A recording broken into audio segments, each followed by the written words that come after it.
صرف شراکت نہیں مانگتا. جس طرح اللہ تعالیٰ شریک سے غنی ہے، ماورا ہے، اور بدترین گناہ اور جرم شرک ہے. ان الشرک لظلم عظیم. ہر گناہ معاف ہوگا اور ہر گناہگار سوائے شرک اور مشرک کے. ان اللہ لا یغفر ان یشرک بہ ویغفر ما دون ذلک لمن یشاء.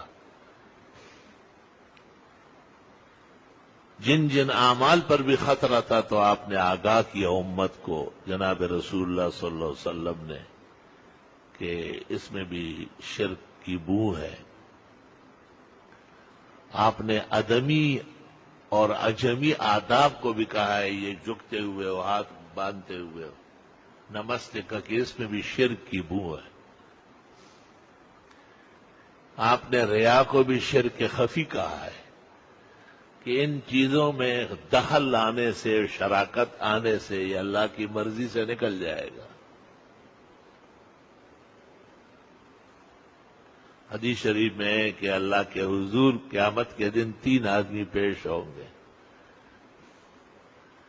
ایک بہت بڑا مجاہد ہوگا اور بہت بڑا بہادر ہوگا، اور اس نے بہت جہاد کیا ہوگا اور بہت سارے کفار کو جہنم رسید کیا ہوگا، اور وہ بہت خوش ہوگا کہ میرا بڑا مقام اور مرتبہ ہے، بلکہ شہید ہو چکا ہوگا.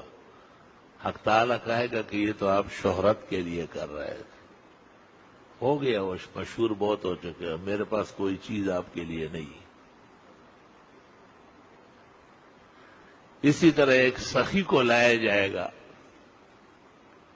اور اس نے بڑے دریا دلی کے، سخا کے دریا بہائے ہوں گے اور بہت ہی لوگوں کی حاجت روائی کی ہوگی،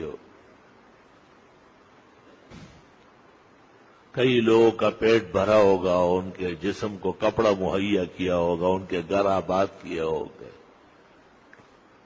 لیکن اللہ تعالیٰ تو علیم بذات صدور ہے، ان سے کوئی چیز چھپتی نہیں ہے.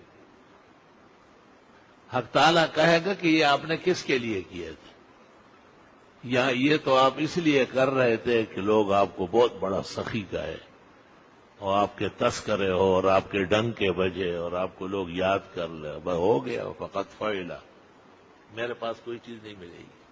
چل،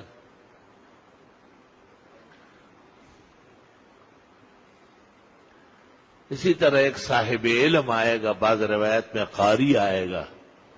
ایک ہی چیز ہے، قرات بھی قرآن کریم کا بہت بڑا علم ہے، اور علم تو یقیناً علم دین اور پھر علم معرفت اور علم اعلیٰ و مقاصد و ذرائع، اس سے بھی اللہ تعالیٰ شکوہ کرے گا کہ آپ نے شہرت کی کوشش کی ہے اور وہ شہرت پوری ہو گئی ہے،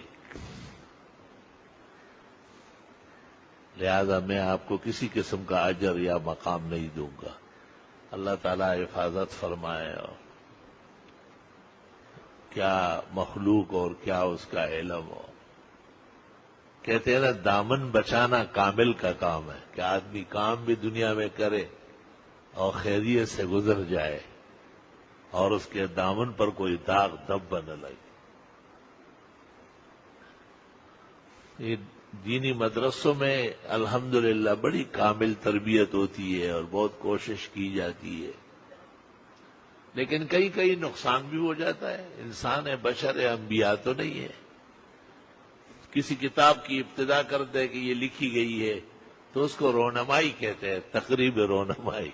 تو ہمارے استاد تھے مولانا عبدالحنان سے، وہ کہتے ہیں تم عالم ہو کر کے تمہیں شرم نہیں آتی، خود رونمائی تو ریاکاری کو کہتے ہیں.